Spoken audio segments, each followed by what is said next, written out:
आप सभी का स्वागत है बलदेव क्लासेज में। हम स्टैटिक विषय को अध्ययन कर रहे थे, तो उसी के अंतर्गत ये हमारा चौथा लेक्चर है जिसे हम लेकर के आ गए हैं।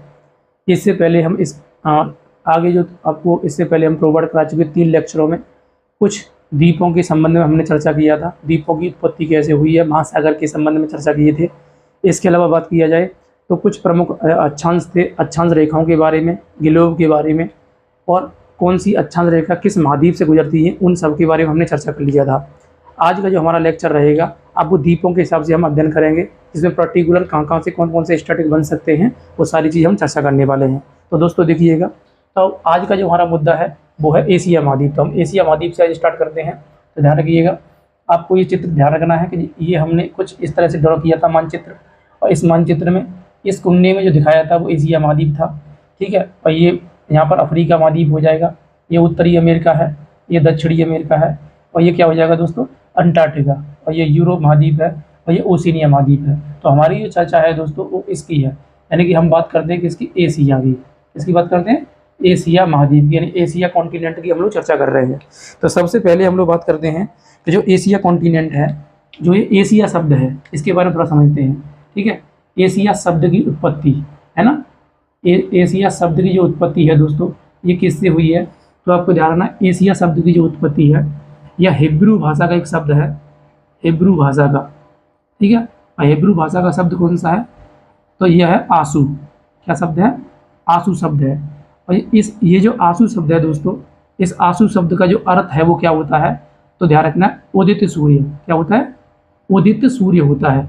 क्योंकि अब उदित सूर्य हम क्यों कह रहे हैं, सनराइज बोलेंगे, उगते हुआ सूर्य, है ना, ऐसे बोल देंगे, तो वही स्थिति है, उदित सूर्य हम कह देंगे इसको। तो एशिया शब्द जो है इसकी उत्पत्ति हिब्रू भाषा के शब्द आंसू से हुई है, और आंसू शब्द का जो अर्थ होता है वो होता है उदित सूर्य। तो हम सभी लोग जानते हैं, ठीक है, जैसे पृथ्वी पर सूर्य उदय होता है तो टोटल 7 महाद्वीप हैं। इन 7 महाद्वीपों में सबसे पहले यदि कहीं सूर्य हमें दिखाई देता है तो वो कहाँ दिखाई देता है, जापान में दिखाई देता है। और जापान जो देश है दोस्तों वो किस महाद्वीप के अंतर्गत आता है, तो वो एशिया महाद्वीप के अंतर्गत आता है। इसलिए हम कह सकते हैं इसे हम उदित सूर्य या एशिया इसे नाम दे देते हैं।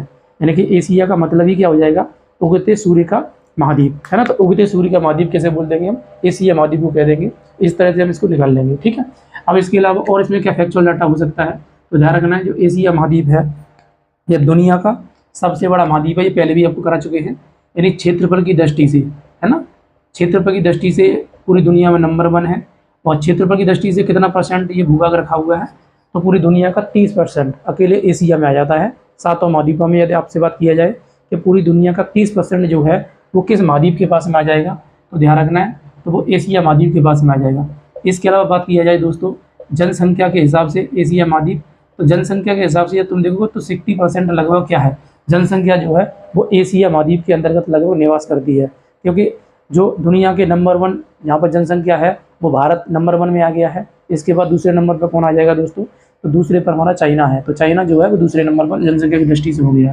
तो इस आधार पर हम कह सकते हैं जो एशिया महाद्वीप है वो 30% क्षेत्रफल की दृष्टि से और 60% जनसंख्या की दृष्टि से, है ना, ये अपनी विशेषताएं रखता है। इसके अलावा बात किया जाए एशिया के अंतर्गत दोस्तों, तो जो एशिया महाद्वीप है, तो एशिया महाद्वीप को हम एक पहले शुरुआत में बता दिया है, इसे मानव सभ्यता का पालना कहते हैं।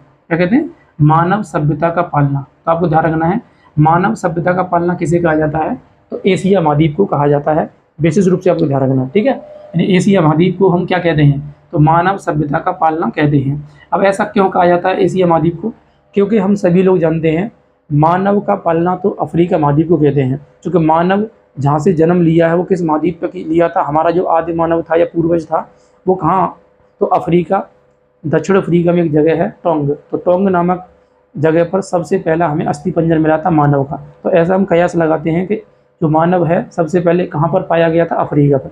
इसलिए मानव का पालना किसे कह देते हैं, अफ्रीका कॉन्टिनेंट को कह देते हैं। जबकि एशिया पर क्या हुआ था, मानव ने सभ्य तरीके से रहना, निवास करना प्रारंभ कर दिया था। जैसे एग्जाम्पल में तुम्हें समझाऊँ तो हड़प्पा सभ्यता या मेसोपोटामिया की सभ्यता या हुआंग हो या पीली नदी की सभ्यता, ये तीनों सभ्यताएं यदि आप देखोगे तो एशिया महाद्वीप के अंतर्गत ही आ जाती हैं। इसलिए हम कह सकते हैं कि मानव जो है पहली बार यदि सभ्यता की तरह रहना प्रारंभ कर दिया था तो वो किस मतलब महाद्वीप से कर दिया था, तो धारणा एशिया महाद्वीप से। इसलिए एशिया महाद्वीप को हम यहाँ पर क्या नाम दे देते हैं, मानव सभ्यता का पालना के नाम से जानते हैं। ये आपको पॉइंट नोट आउट कर लेना है, ठीक है। तो ये हो जाएगा। इसके अलावा बात की जाए दोस्तों, तो एशिया जो महाद्वीप है, इस एशिया महाद्वीप से, जैसे कि हम कल जो इससे पहले वाला लेक्चर था उसमें आपको बता दिया था कि किस महाद्वीप से कौन सी रेखाएं गुजरती हैं, जो अक्षांश रेखाएं होती थी। मैंने ग्लोब पर भी रेखाओं की चर्चा की है, प्लस महाद्वीपों पर भी चर्चा किया था। तो पहला प्रश्न हमारा इसी में यही आ जाएगा कि बताइएगा एशिया महाद्वीप से कौन सी अक्षांश रेखाएं गुजरती हैं, हमें उनको देखना है। तो दोस्तों एशिया महाद्वीप से गुजरने वाली जो अक्षांश रेखाएं हैं वो 3 अक्षांश रेखा हैं, ध्यान रखना है। तीन अक्षांश रेखा कौन कौन सी हैं, तो मैं आपको यहाँ ड्रॉ भी कर दे रहा हूँ। यानी कि एक तो हम देखेंगे एशिया महाद्वीप से गुजरने वाली अक्षांश रेखा कौन सी हो जाएगी, तो एक हो जाएगी आर्कटिक वृत्त। आर्कटिक वृत्त ये भी क्या है, एशिया महाद्वीप से गुजरती है, ये आपको ध्यान रखना है। इसके अलावा दोस्तों बात किया जाए तो एशिया महाद्वीप से गुजरने वाली जो दूसरी रेखा है वो हो जाएगी कर्क रेखा। क्या हो जाएगी दोस्तों, कर्क रेखा जो होती है, और कर्क रेखा तो भाई भारत के मध्य से गुजरती है। तो कर्क रेखा जो है वो एशिया से गुजरती है, भारत के मध्य से बीचों बीच से गुजर जाती है। इसके अलावा बात की जाए तीसरी जो रेखा है दोस्तों, नीचे अगर हम देखेंगे थोड़ा सा, तो इंडोनेशिया को छूते हुए या इंडोनेशिया के मध्य से गुजरती है। तो हम कह सकते हैं वो जो रेखा है वो कौन सी हो जाएगी, तो वो हो जाएगी विषुवत रेखा। यानी एशिया महाद्वीप से गुजरने वाली जो रेखाएं हैं दोस्तों, वो 3 रेखाएं हैं। वो तीनों रेखाएं आपको ध्यान रखनी है, वो इस तरह से हम देख सकते हैं यहाँ पर, ठीक है, ये हो जाएगा। तो यह कुछ एशिया महाद्वीप के अंतर्गत इसका शुरुआती इंट्रोडक्शन है, इसे हम अध्ययन कर रहे हैं। इसके अलावा बात किया जाए तो एशिया महाद्वीप के अंतर्गत कुछ बेसिक नॉलेज और ले लीजिएगा, फिर आगे हम बढ़ेंगे। जैसे मान लेते हैं दोस्तों, ये मतलब एशिया महाद्वीप का मतलब उत्तरी बिंदु कह सकते हैं, ये दक्षिणी है, ये पूर्वी है और ये पश्चिमी है, ठीक है। ऐसे मतलब इन्हें डायरेक्शन में या दिशाओं में 4 में आप बांट लीजिएगा। तो जहाँ प्रश्न जो बनता है वो थोड़ा सा आप देखिएगा। अगर मैं आपसे बोलूँ एशिया महाद्वीप के दक्षिण में क्या है ना, जैसे आपसे पूछा जाए कि एशिया महाद्वीप के दक्षिण में क्या है ना, लोकेटेड है, तो आपको बता देना है। तो एशिया महाद्वीप के दक्षिण में दोस्तों हिंद महासागर है। क्या हो जाएगा, हिंद महासागर। तो आपको ध्यान रखना है, अभी मैं आपको मैप पर भी दिखा दूंगा इसको। तो हिंद महासागर जो है कहाँ पड़ जाएगा, एशिया महाद्वीप के दक्षिण में। जबकि दोस्तों एशिया महाद्वीप के पश्चिम में क्या पड़ जाएगा, तो एशिया महाद्वीप के पश्चिम पड़ जाएगा भूमध्य सागर। क्या पड़ जाएगा, भूमध्य सागर पड़ जाएगा एशिया महाद्वीप के पश्चिम में। अभी जस्ट मैप पे दिखाऊंगा, मैप पे देखना आप। एशिया महाद्वीप के ठीक उत्तर में कौन सा सागर हो जाएगा दोस्तों, तो आर्कटिक सागर। क्या हो जाएगा, आर्कटिक महासागर हो जाएगा एशिया महाद्वीप के उत्तर में, ठीक है। एशिया महाद्वीप के उत्तर में क्या पड़ जाएगा, आर्कटिक महासागर हो जाएगा, ध्यान रखिएगा, ठीक है। जबकि एशिया महाद्वीप के पूर्व में बताओ क्या है, मैंने कल भी चर्चा किया था इसके बारे में। तो क्या हो जाएगा पूर्व में, प्रशांत महासागर। क्या हो जाएगा दोस्तों, प्रशांत महासागर जो है वो एशिया महाद्वीप के पूर्व के अंतर्गत आ जाएगा। ये हम लोग कल भी चर्चा कर चुके हैं, कल वाले लेक्चर के अंतर्गत लोकेशन में बताया था। आप पर्टिकुलर हम एशिया पढ़ रहे हैं, इसलिए एशिया महाद्वीप के बारे में यहाँ पर थोड़ा सा क्या है, चीज़ों को उस हिसाब से देखे चले जा रहे हैं। सो हम ये देख सकते हैं दोस्तों, तो एशिया महाद्वीप के उत्तर में आर्कटिक महासागर है, एशिया महाद्वीप के दक्षिण में हिंद महासागर है, एशिया महाद्वीप के पश्चिम में भूमध्य सागर है, और एशिया महाद्वीप के पूर्व में क्या हो जाएगा दोस्तों, तो ये हो जाएगा प्रशांत महासागर। विशेष रूप से आपको ध्यान रखना है, ठीक है। अब इसको तो मैप पे देख लो, देखो मैप पे दिखाना चाहूँगा मैं इसको पहले, फिर आगे जो भी चीज़ें हैं उसे अध्ययन करेंगे, ठीक है। देखो जैसे हम लोग चर्चा कर रहे हैं कि सर एशिया महाद्वीप है, तो एशिया महाद्वीप जो है ना, इसको देखो एशिया महाद्वीप जो है, यहाँ पर थोड़ा सा मैं आपको बताना चाहूँगा। अब देखो जैसे ये एशिया महाद्वीप है, ये वाली ड्रॉ लाइन है, यहाँ से ये एशिया महाद्वीप है, यहाँ से ये कम्प्लीटली पूरा एशिया महाद्वीप है, ठीक है। यहाँ से ये ओशिनिया है, तो यहाँ से ऊपर वाला एरिया में रखना है, ये वाला पूरा यहाँ से यहाँ तक ये पूरा एशिया महाद्वीप है। तो मैंने बोला कि एशिया महाद्वीप के उत्तर में, एशिया महाद्वीप के उत्तर में, तो ये तुम्हें जलीय भाग दिखाई दे रहा है दोस्तों, यह जलीय भाग जो है ये क्या हो जाएगा, आर्कटिक महासागर हो जाएगा। क्या हो जाएगा, आर्कटिक। तो मैंने क्या लिखा है कि एशिया महाद्वीप के उत्तर में क्या आर्कटिक महासागर है। क्या हो जाएगा दोस्तों, आर्कटिक महासागर हो जाएगा, जो मैं आपको दिखा रहा हूँ, देखो आर्कटिक महासागर, ठीक है, ये हो जाएगा आर्कटिक महासागर। लेकिन जैसे ही हम बात करेंगे एशिया महाद्वीप के दक्षिण में, तो देखो एशिया महाद्वीप के दक्षिण में हमारा भारत भी है, तो भारत के बारे में भी जस्ट पढ़ेंगे। तो अगर हम देखें तो एशिया महाद्वीप के दक्षिण में, तो देखो ये जलीय भाग जो है, इस जलीय भाग को हम क्या नाम देंगे, इसका नाम देंगे हिंद महासागर। तो एशिया महाद्वीप के दक्षिण में क्या हो जाएगा, हिंद महासागर हो जाएगा। आप ये देख सकते हो हिंद महासागर, राइट, हिंद महासागर। लेकिन बात किया जाए एशिया महाद्वीप के पश्चिम में, तो दोस्तों देखो एशिया महाद्वीप के पश्चिम में देखो ये अफ्रीका महाद्वीप है और ये यूरोप महाद्वीप है। तो अफ्रीका और यूरोप महाद्वीप को देखो यहाँ पर ये थोड़ा सा कुछ जलीय भाग दिखाई दे रहा है, तो इस जलीय भाग को ही हम बोलते हैं भूमध्य सागर। क्या नाम देंगे इसको, भूमध्य सागर। तो मैंने यही लिखवाया है आपको कि एशिया महाद्वीप के पश्चिम में भूमध्य सागर है। क्या हो जाएगा, भूमध्य सागर। हालांकि भूमध्य सागर जो है किसका हिस्सा है, तो जाना ना अटलांटिक महासागर का हिस्सा है। जब महासागर पर्टिकुलर हम लोग अध्ययन करेंगे तो वहाँ डिटेल में बताएंगे आपको सारी चीज़ें, ठीक है। फिलहाल अपना क्या करिएगा, लोकेशन के हिसाब से इतना आपको जान लेना है, ठीक है। तो एशिया महाद्वीप के पश्चिम में क्या हो जाएगा, भूमध्य सागर हो जाएगा। ऐसे हम रिलेट कर देंगे, राइट। अब बात करते हैं एशिया महाद्वीप के पूरब में क्या होगा दोस्तों। तो पूरब में यदि आप देखोगे तो एशिया महाद्वीप ये है। अब एशिया महाद्वीप के पूरब में देखो ये वाला जो एरिया तुम्हें जलीय भाग दिख रहा है, ये वाला, तो ये जलीय भाग क्या हो जाएगा, ये जो जलीय भाग है दोस्तों ये हो जाएगा प्रशांत महासागर। तो एशिया महाद्वीप के पूरब में प्रशांत महासागर है, एशिया महाद्वीप के पश्चिम में भूमध्य सागर है, एशिया महाद्वीप के दक्षिण में हिंद महासागर है, एशिया महाद्वीप के उत्तर में आर्कटिक महासागर है। क्या हो जाएगा, आर्कटिक महासागर। ये इतनी शब्दावली आप पहले क्लियर करिएगा, ये चारों शब्दावलियों को आपको ध्यान रखना है उत्तर दक्षिण पूर्व पश्चिम के हिसाब से, ठीक है। अब नेक्स्ट हम लोग बात करते हैं इसके अलावा एशिया के संबंध में दोस्तों, तो और क्या विशेष हो जाएगा उसे देखिएगा दोस्तों। देखो अब बात आती है कि एशिया महाद्वीप के उत्तर में हमने आर्कटिक महासागर हमने देख लिया, लेकिन एशिया महाद्वीप के जैसे ये थोड़ा सा हम क्या करें, सब डायरेक्शन बना लें ना, उप दिशाएं बना लें। ये उप दिशाएं हो जाएंगी, ये उप दिशाएं हैं, ठीक है, ये उप दिशाएं हैं। तो अगर ये उप दिशा हम बनाए ये वाली, तो ये क्या हो जाएगी, उत्तर पूरब हो जाएगी, यानी नॉर्थ ईस्ट हो जाएगी। और ये वाला क्या हो जाएगा, नॉर्थ वेस्ट हो जाएगा। और ये वाला क्या हो जाएगा, यानी कि उत्तर पश्चिम। ये वाला क्या हो जाएगा, साउथ वेस्ट हो जाएगा, यानी दक्षिण पश्चिम हो जाएगा। और ये वाली जो दिशा है दोस्तों, ये वाला डायरेक्शन जो है वो क्या हो जाएगा बताओ, तो ये हो जाएगा, यानी कि ये हो जाएगा साउथ ईस्ट हो जाएगा। क्या हो जाएगा, साउथ ईस्ट। और ये क्या है, नॉर्थ ईस्ट है, ठीक है, ध्यान रखना। यानी दक्षिण पूर्व, दक्षिण पूर्व, उत्तर पूर्व, ये उत्तर पश्चिम, ये दक्षिण पश्चिम। तो हमने अभी तक जो पर्टिकुलर चर्चा किया है दोस्तों, वो क्या किया है कि एशिया महाद्वीप के दक्षिण में क्या है, तो मैं ये बता दिया था आपको, हिंद महासागर था, ठीक है। लेकिन अब इसके अलावा, ये तो महासागर के हिसाब से हमने देख लिया था, या सागरों के हिसाब से, भूभाग के हिसाब से प्रश्न बन जाते हैं, तो भूभाग के हिसाब से भी थोड़ा देखिएगा।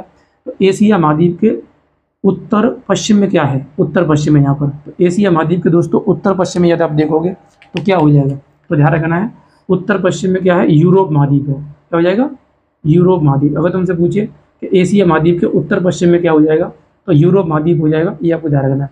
जबकि बात किया जाए एशिया महाद्वीप के पश्चिम में क्या है, भूमध्य सागर है। अब नीचे की तरफ आएंगे तो एशिया महाद्वीप के दक्षिण पश्चिम में क्या है, एशिया महाद्वीप के दक्षिण पश्चिम में, तो एशिया महाद्वीप के दक्षिण पश्चिम में दोस्तों अफ्रीका महाद्वीप है। क्या हो जाएगा, अफ्रीका महाद्वीप हो जाएगा एशिया महाद्वीप के दक्षिण पश्चिम में, ठीक है, ये ध्यान रखना है। तो एशिया महाद्वीप के दक्षिण पश्चिम में अफ्रीका महाद्वीप है।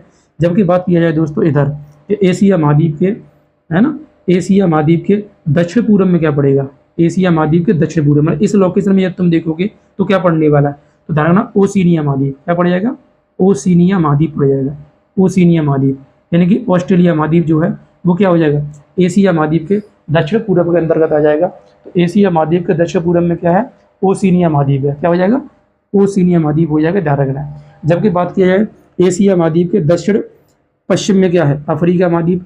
एशिया महाद्वीप के उत्तर पश्चिम में क्या हो जाएगा, यूरोप महाद्वीप। जबकि बात किया जाए दोस्तों एशिया महाद्वीप के उत्तर पूर्व में क्या पड़ेगा, एशिया महाद्वीप के उत्तर पूर्व में, एशिया महाद्वीप के उत्तर पूर्व में यदि बात किया जाए दोस्तों, ये पड़ जाएगा उत्तरी अमेरिका महाद्वीप। क्या पड़ जाएगा, उत्तरी अमेरिका महाद्वीप पड़ जाएगा, ध्यान रखना है। तो उत्तरी अमेरिका जो महाद्वीप है दोस्तों वो कहाँ पड़ जाएगा, एशिया महाद्वीप के उत्तर पूर्व के अंतर्गत आ जाएगा, ध्यान रखिएगा, ठीक है, ये हो जाएगा। पहले आप इनको क्या करो, मैप पे देखो, तब जाके ये सारी चीज़ समझ में आएंगी आपको। देखो जो आपको मैं लोकेशन दिखाना चाह रहा हूँ अभी जस्ट वो आपको बता रहा हूँ, देखो इस मैप पे देखिएगा। यदि मैं आपसे बात करूँ दोस्तों तो थोड़ा सा ध्यान से देखिएगा।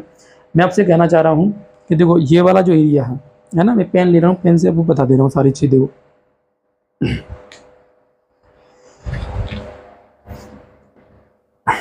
देखिए यदि मैं आपसे बात करूं दोस्तों तो ये हमारा एशिया महाद्वीप है, ठीक है। जैसे ये जो ड्रॉ लाइन है यहाँ से ये, तो ये वाला पूरा कवर किया जा रहा है, ये यहाँ से लेकर के यहाँ तक ये पूरा कवर जो किया जा रहा है, ये वाला ये जो दोस्तों है ये वाला, ये कम्प्लीटली क्या हो जाएगा, ये एशिया महाद्वीप है, ये पूरा यहाँ से यहाँ तक, ठीक है। शायद आपको ये दिख रहा होगा, सारी चीज़ देखो आप, ठीक, एशिया महाद्वीप है। अब मैं आपसे कह रहा हूँ कि सर मैंने सागर के हिसाब से एशिया महाद्वीप के दक्षिण में क्या बता दिया, हिंद महासागर है। एशिया महाद्वीप के उत्तर में क्या है, आर्कटिक महासागर है। एशिया महाद्वीप के पूर्व में क्या होता है, ये हमें बता दिया प्रशांत महासागर है। अब एशिया महाद्वीप के पश्चिम में कौन सा सागर, देखो ये जलीय भाग तुमको दिख रहा है, ये वाला, ये पश्चिम में पड़ेगा एशिया महाद्वीप के, तो इसे बोलते हैं भूमध्य सागर। हालांकि भूमध्य सागर जो है इसी का हिस्सा है ये, और इस सागर का नाम क्या है दोस्तों, तो इस सागर का नाम हो जाता है अटलांटिक महासागर। तो ये इसका हिस्सा, हालांकि तुम्हें बताना है पर्टिकुलर भूमध्य सागर है, राइट। लेकिन अब जैसे ही हम क्या करते हैं उपदेशाएं बनाते हैं, तो उपदेशाओं में अब हमें लोकेशन देखना है, राइट। तो आप देखिएगा एशिया महाद्वीप के एशिया महाद्वीप। जैसे मान लीजिए अगर मैं यहाँ पे दिशाएं बनाऊँ, जैसे ये है, ठीक है, ये, तो अब मान लीजिएगा ये वाली दिशा जो बनेगी और ये दिशा बनेगी, तो एक दिशा ये बन जाएगी, एक दिशा ये बनेगी, ठीक है। तो अगर बात किया जाए ये इस वाली दिशा की, इस वाली की, जैसे ये उत्तर है और ये पूरब है, तो उत्तर पूरब, तो ये उत्तर पूरब बनेगा। तो उत्तर पूरब ये क्या हो जाएगा, एशिया महाद्वीप के उत्तर पूरब में क्या है, तो एशिया महाद्वीप के उत्तर पूरब में क्या, यूरोप महाद्वीप। तो देखो ये यूरोप महाद्वीप है, क्या हो जाएगा, यूरोप। तो एशिया महाद्वीप के उत्तर पूर्व में यूरोप महाद्वीप है, जिसे हम देख सकते हैं, देखो ये यूरोप महाद्वीप है। लेकिन बात किया जाए एशिया महाद्वीप के पश्चिम में, तो ये जो भाग दिख रहा है वो ये वाला, इसका नाम क्या हो जाएगा दोस्तों, तो इसका नाम भूमध्य सागर। अब एशिया महाद्वीप के दक्षिण पश्चिम में, तो दोस्तों देखो ये वाला जो पूरा महाद्वीप आपको दिख रहा है, ये वाला, ये पूरा, इसे बोलेंगे अफ्रीका महाद्वीप। तो एशिया महाद्वीप के दक्षिण पश्चिम में क्या हो जाएगा दोस्तों, ये दक्षिण पश्चिम हो जाएगा अफ्रीका। देखो मैंने क्या लगवाया, अफ्रीका महाद्वीप। तो एशिया महाद्वीप के दक्षिण पश्चिम में अफ्रीका महाद्वीप है, आप इसे देख सकते हो, अफ्रीका महाद्वीप। लेकिन बात की जाए दोस्तों, तो ये एशिया महाद्वीप है। अब एशिया महाद्वीप के दक्षिण पूरब में, दक्षिण पूरब ये हो जाएगा। तो बताओ दक्षिण पूर्व में क्या दिख रहा है, वो दक्षिण पूर्व में दोस्तों ओशिनिया महाद्वीप है। तो देखो एशिया महाद्वीप के दक्षिण पूर्व में क्या हो जाएगा, तो ये हो जाएगा, क्या हो जाएगा, ओशिनिया महाद्वीप या ऑस्ट्रेलिया महाद्वीप हो जाएगा दक्षिण पूर्व में एशिया महाद्वीप के। दोस्तों आगे बात किया जाए तो आगे देखो जो एशिया महाद्वीप है, एशिया महाद्वीप के उत्तर पूर्व में, अब क्योंकि ये देखो मैप ऐसे जोड़ा हुआ है, ये ऐसे, तो ऐसे अगर जोड़ा हुआ है तो देखो आप उत्तर पूर्व में बना के देंगे तो ये वाला महाद्वीप आ जाएगा इधर इस तरफ, ठीक है, मतलब ग्लोब पर जो दिखाएगा था उसके हिसाब से। तो एशिया महाद्वीप के उत्तर पूर्व में दोस्तों बात किया जाए, उत्तर पूर्व में, तो यहाँ पर इस तरफ एक महाद्वीप है जो आपको इधर दिख रहा है, ये वाला जो महाद्वीप है इसका नाम क्या हो जाएगा, इसका नाम हो जाएगा उत्तरी अमेरिका महाद्वीप। तो उत्तरी अमेरिका महाद्वीप जो है वो एशिया महाद्वीप के किस तरफ पड़ जाएगा, उत्तर पूर्व की ओर, किस तरफ पड़ जाएगा, उत्तर पूर्व की ओर। हम देख सकते हैं तो एशिया महाद्वीप के उत्तर पूर्व में क्या है दोस्तों, तो ये पड़ जाएगा आपका क्या, तो ध्यान रखना उत्तरी अमेरिका महाद्वीप, क्या हो जाएगा, उत्तरी अमेरिका महाद्वीप हो जाएगा। आई होप ये स्पष्ट हुआ हो आपको, विद मैप के आपको बताना चाह रहा हूँ मैं, आपको थोड़ा समझने की कोशिश कीजिएगा, ठीक है, तो समझ में आया होगा आप। अब नेक्स्ट हम लोग बात करते हैं इसी में ही थोड़ा सा कि कौन सा महाद्वीप जो है वो किससे अलग होता है, उसको हम पढ़ते हैं थोड़ा सा, ठीक है। देखो तो दोस्तों देखिएगा, जैसे मैं आपसे बात करूं सबसे पहले कि सर जो यूरोप महाद्वीप है और जो एशिया महाद्वीप है ना, यूरोप जो है वो एशिया से कैसे जुड़ा है, तो हम एशिया के बारे में पढ़ ही रहे हैं, इसका नाम क्या है, एशिया। तो एशिया के डायरेक्शन के साथ समझ रहे हैं, तो एशिया अगर मान लीजिएगा एशिया के नॉर्थ वेस्ट में यानी उत्तर पश्चिम में यूरोप महाद्वीप है, तो यूरोप महाद्वीप जो जुड़ा हुआ है या अलग होता है किसके द्वारा, वो सारी चीज़ आपको कर लेनी है। तो दोस्तों ध्यान रखना है, यूरोप महाद्वीप जो है वो एशिया महाद्वीप से अलग होता है या जुड़ा हुआ है किसके द्वारा, तो ध्यान रखना यूराल पर्वत के द्वारा, यूराल पर्वत से कनेक्ट रहता है, ठीक है। इसके अलावा बात किया जाए तो यहाँ पे एक नदी भी है, यूराल नदी है ना, यूराल नदी भी है, इसके पैरेलल जो रहती है। इसके अलावा बात किया जाए दोस्तों तो कैस्पियन सागर एक झील है, कैस्पियन सागर एक झील है, ये दुनिया की सबसे बड़ी खारे पानी की झील है, कैस्पियन सागर झील। इसके अलावा बात किया जाए दोस्तों तो काला सागर के द्वारा अलग होता है। इसके अलावा और बात किया जाए तो एक और हम ले लेंगे भूमध्य सागर, किसके द्वारा अलग होता है, भूमध्य सागर के द्वारा अलग होता है। तो ये 4-5 शब्दावली आपको ध्यान रखनी है कि एशिया महाद्वीप यूरोप महाद्वीप से जुड़ा हुआ है या अलग होता है किसके द्वारा, तो यूराल पर्वत के द्वारा, यूराल नदी के द्वारा, कैस्पियन सागर के द्वारा, काला सागर के द्वारा और भूमध्य सागर के द्वारा। इन 5 शब्दावलियों के द्वारा क्या होता है, ये दोनों के जुड़े हुए हैं, अलग होते हैं, राइट, ध्यान रखना है। तो ये हो जाएगा इसके अंदर का, क्योंकि जो भूमध्य सागर है वो पश्चिम में हम दिखा रहे हैं, लेकिन जो यूरोप होता है वो लगभग पश्चिम की तरफ थोड़ा हल्का सा सीमा बनाता भी है, तो हम लगा सकते हैं इसको कि ये हो जाएगा। लेकिन बात किया जाए तो हमने यूरोप की बात कर लिया, अब बात आती है अफ्रीका की कि सर एशिया से अफ्रीका किस तरह से कनेक्टेड है, किस तरह से जुड़ा हुआ है। तो दोस्तों अफ्रीका महाद्वीप जो जुड़ा हुआ है अगर देखा जाए तो अफ्रीका के बारे में आप कर लीजिएगा, अगर थोड़ा सा देखें तो ये जुड़ा हुआ है सुएज नहर के द्वारा, सुएज नहर है ना, तो वो कहेगा सुएज नहर किन 2 कॉन्टिनेंट को आपस में जोड़ता है। तो सुएज नहर जो है दोस्तों वो अफ्रीका और एशिया दोनों कॉन्टिनेंट को आपस में जोड़ता है, किसके द्वारा जोड़ता है या जुड़े हुए या अलग होते हैं ये, किससे, सुएज नहर के द्वारा। इसके अलावा बात किया जाए दोस्तों तो इसमें एक शब्दावली और ऐड कर सकते हो आप, ठीक है, वो हो जाएगा लाल सागर, यानी लाल सागर के द्वारा भी क्या है ये एक दूसरे से कनेक्टेड हैं या अलग होते हैं, ठीक है। इसके अलावा एक जल संधि है बाब अल मंदेव जल संधि, तो बाब अल मंदेव जल संधि जो है वो इनको कंप्लीटली अलग करती है, ध्यान रखना है।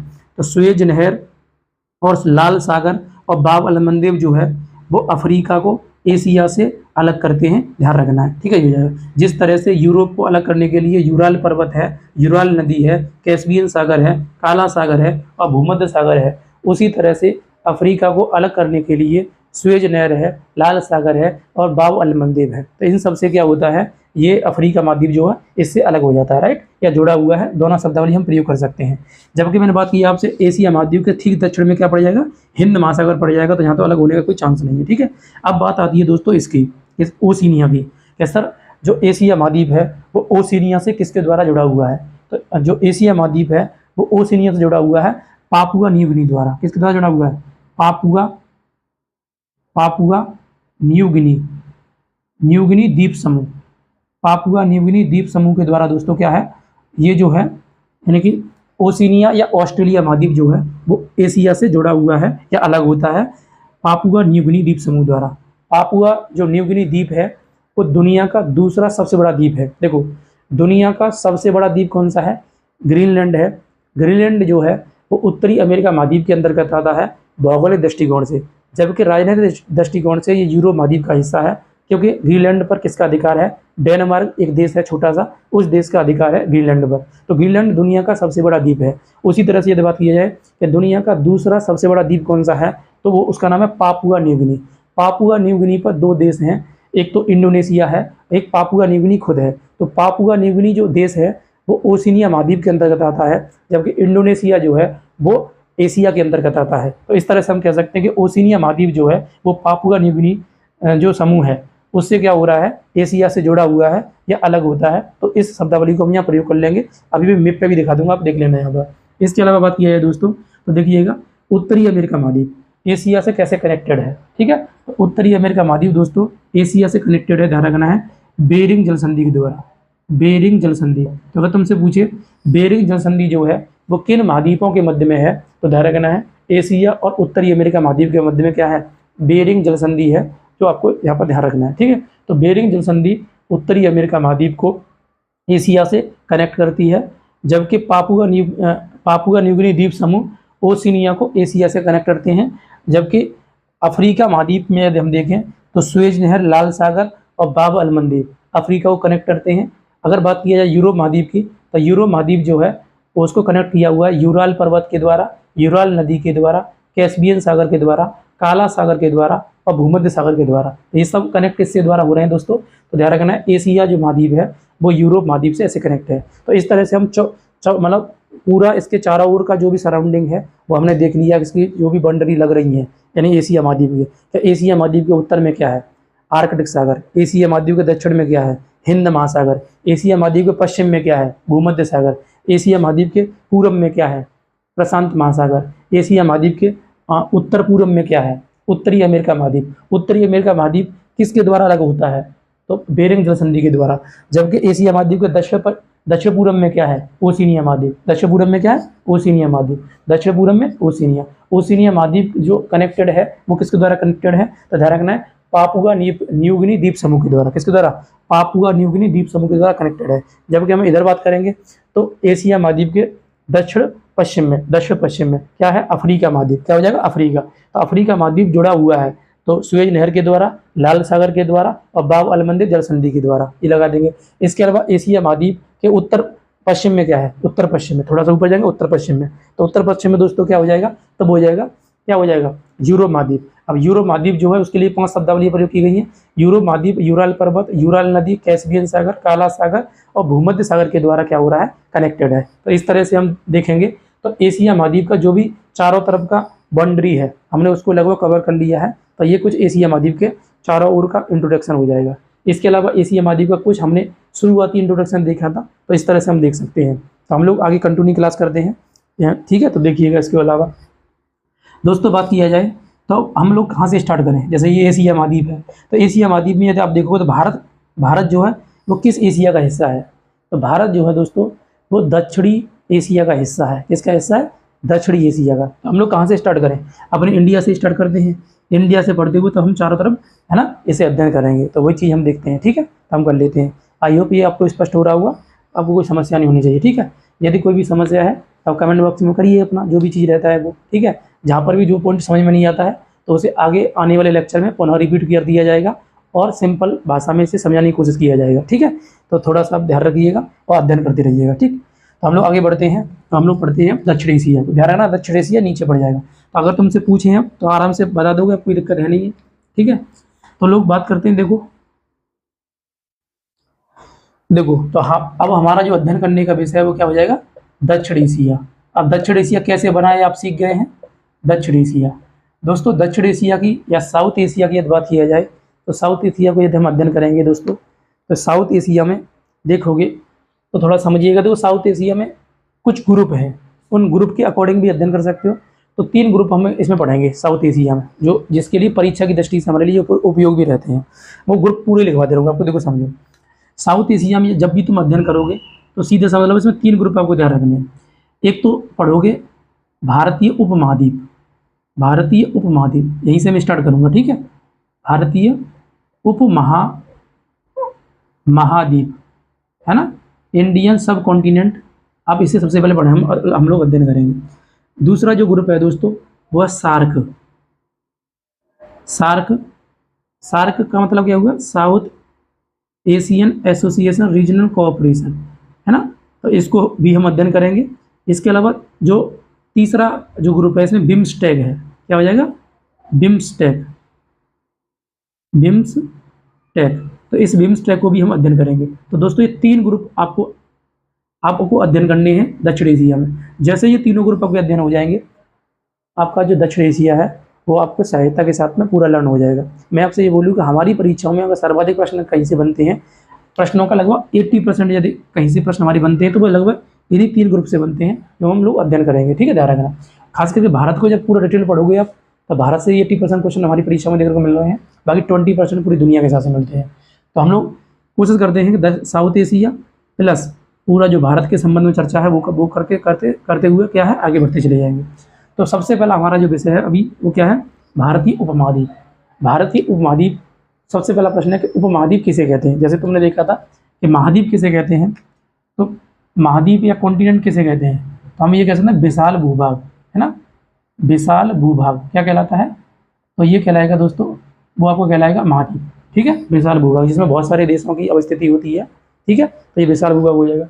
अब प्रश्न यहाँ तक उपमहाद्वीप, तो देखो महाद्वीप का छोटा रूप ही तो हो रहा है उपमहाद्वीप, ये भी विशाल भूभाग ही होगा, लेकिन इसमें जो देशों की संख्या वो कम रहेगी और यह किसी न किसी कल्चर के अकॉर्डिंग क्या होगा, ये कटा हुआ होगा या किसी भौतिक परिवेश के द्वारा क्या है कटा हुआ होगा, जो अन्य जो जगह हुई उनसे। तो वही हम समझते हैं कि जो भारतीय उपमहाद्वीप है दोस्तों, इसको थोड़ा समझिए क्या होता है। जैसे एक मैप बना लेते हैं भारत का, ये हमारा प्यारा भारत है, ठीक है। थोड़ा समझने की कोशिश करिएगा।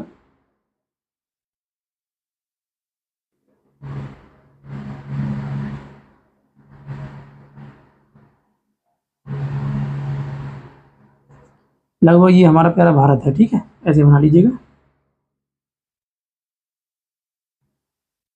ठीक, लगभग ये हो जाएगा।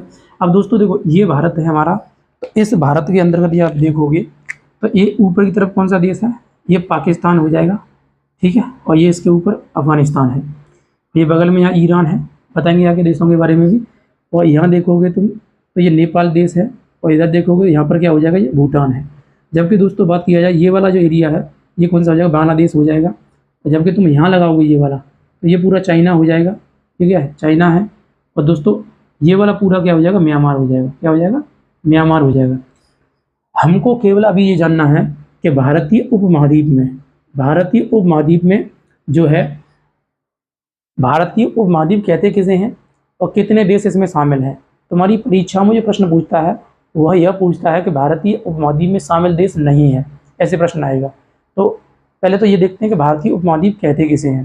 तो देखो मैंने आपको बोला इसमें 2 कंडीशन आप प्रयोग कर लीजिएगा अगर देखा जाए उपमहाद्वीप के हिसाब से। इसे हम बाद में पढ़ेंगे सार्क वगैरह को, तो हम इसी में हटा दिया हूँ अभी, ठीक है। तो देखो ये किसे कहेंगे, मतलब ये देखो पहले तो देखो यह क्या होता है, भौतिक रूप से कटा हुआ होगा, भौतिक रूप से कटा भाग।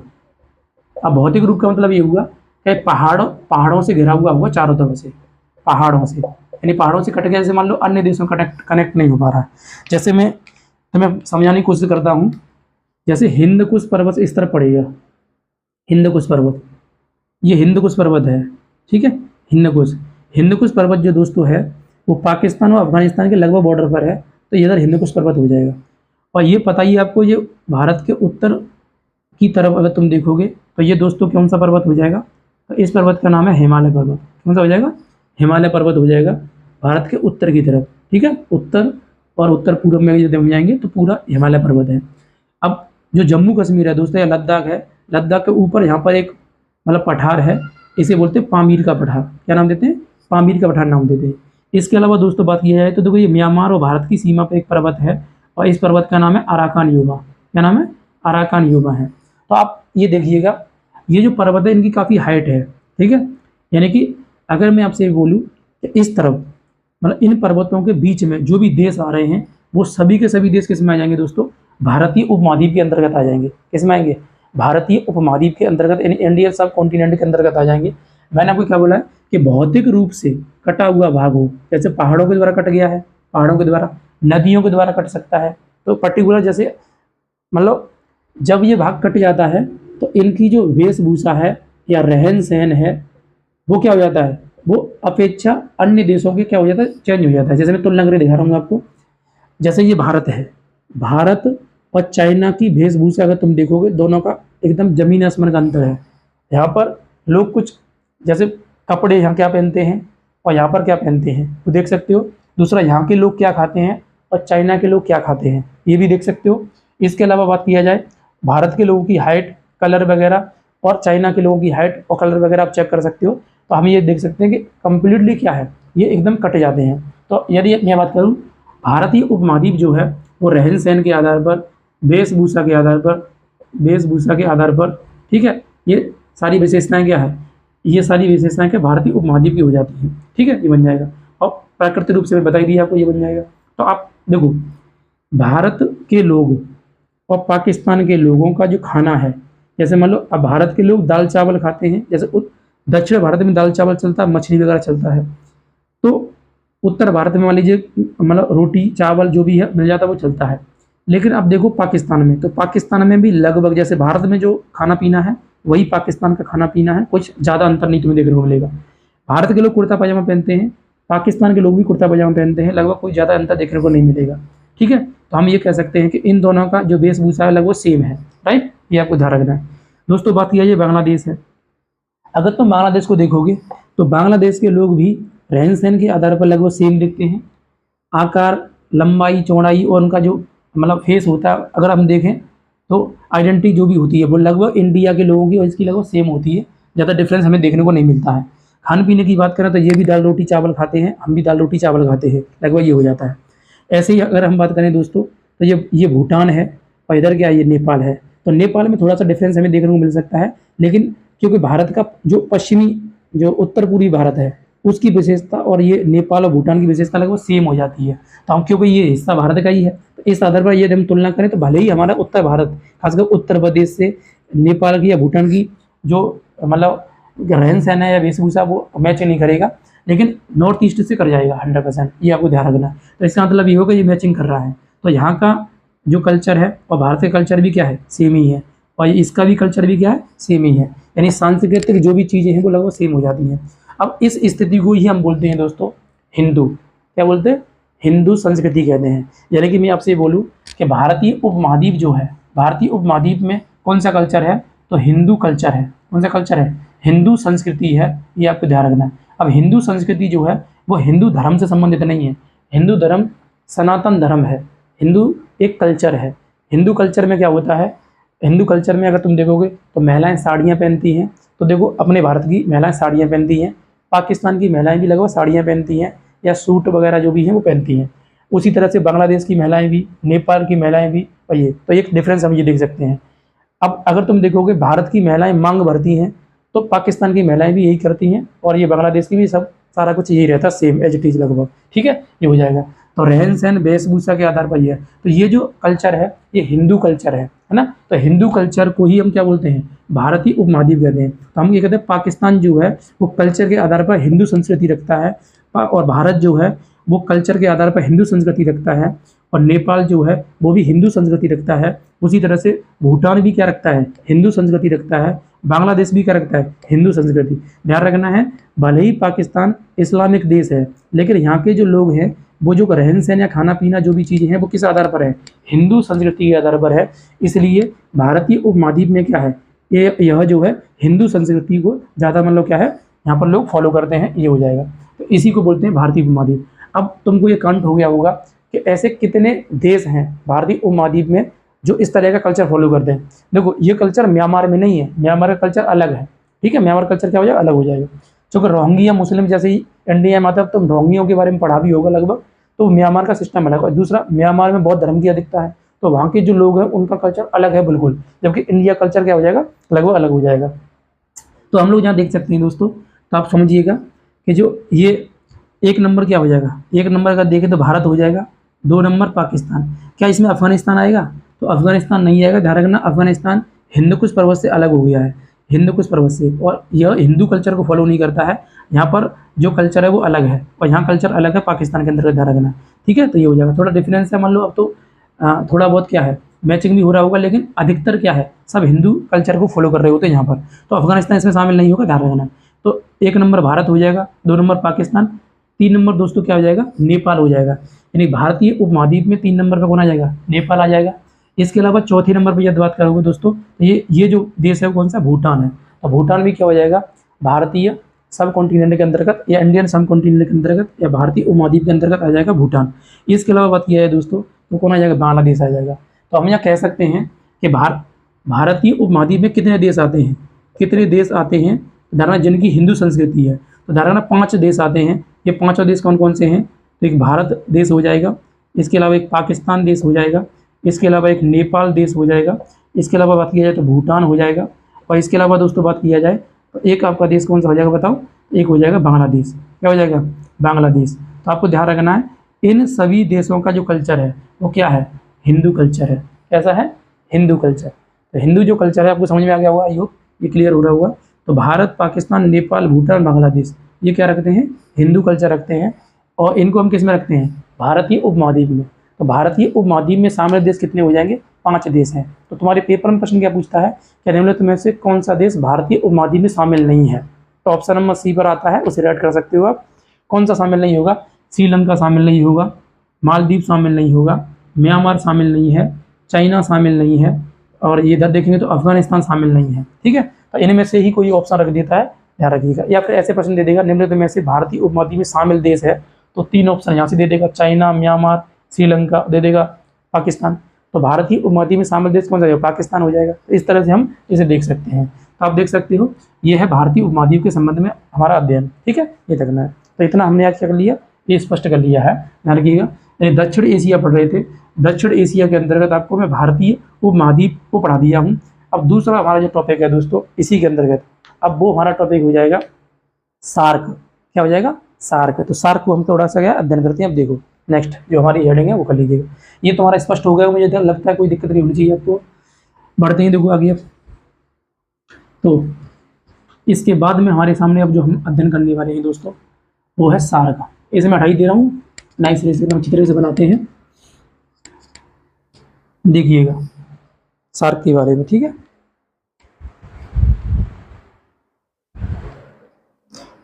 देखो तो आप अध्ययन क्या कर रहे हो, दक्षिण एशिया को अध्ययन कर रहे हो।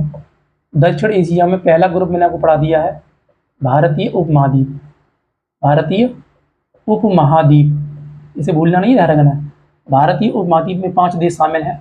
5 देश में आपको बता दिए हैं, भारत है ना, पाकिस्तान है, एक बार पुनः बताओ, नेपाल है, और क्या हो जाएगा, भूटान है, और क्या हो जाएगा दोस्तों, तो बांग्लादेश है। क्या हो जाएगा, बांग्लादेश हो जाएगा। ये 5 देश क्या है, भारतीय उपमहाद्वीप में शामिल है, ये आपने देख लिया। अब दूसरा जो हमारा ग्रुप है दोस्तों वो है सार्क। क्या हो जाएगा, सार्क हो जाएगा। सार्क की पहले तो फुल फॉर्म देखो क्या है, और पहले समझने की कोशिश करो।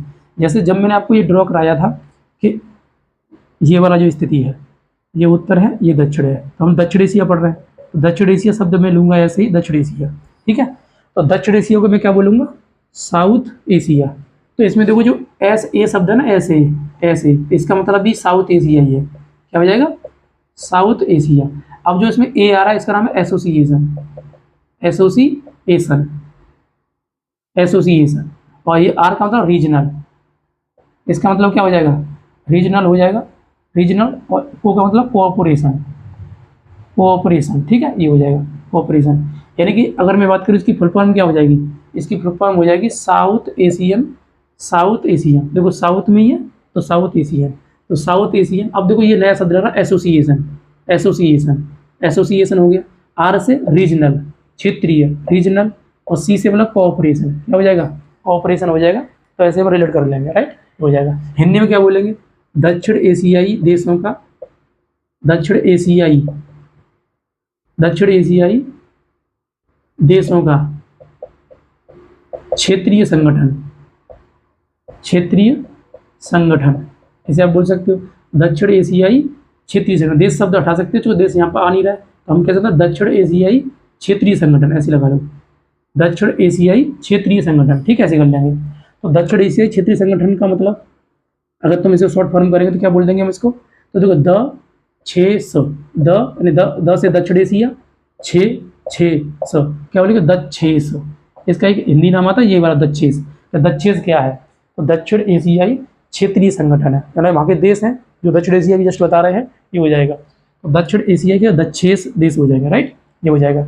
तो दक्षेस या सार्क या south Asian association regional cooperation, ये एक ही ग्रुप है, ठीक है, ये आपको ध्यान रखना। ये क्या है पहले समझो, पहले अच्छी तरीके से। जैसे कभी कभी क्या होता है, भारत पाकिस्तान में यदि युद्ध हो जाए तो कुछ लोग चाय की टपरी पे खड़े होकर के, या बेसिकली जो अनभिज्ञ लोग होते हैं वो चर्चा करने लगते हैं कि ऐसा करते हैं पाकिस्तान से अपना व्यापार रोक दे रहे हैं। लेकिन दोस्तों ध्यान रखना, इतना आसान नहीं किसी भी देश से व्यापार रोकना।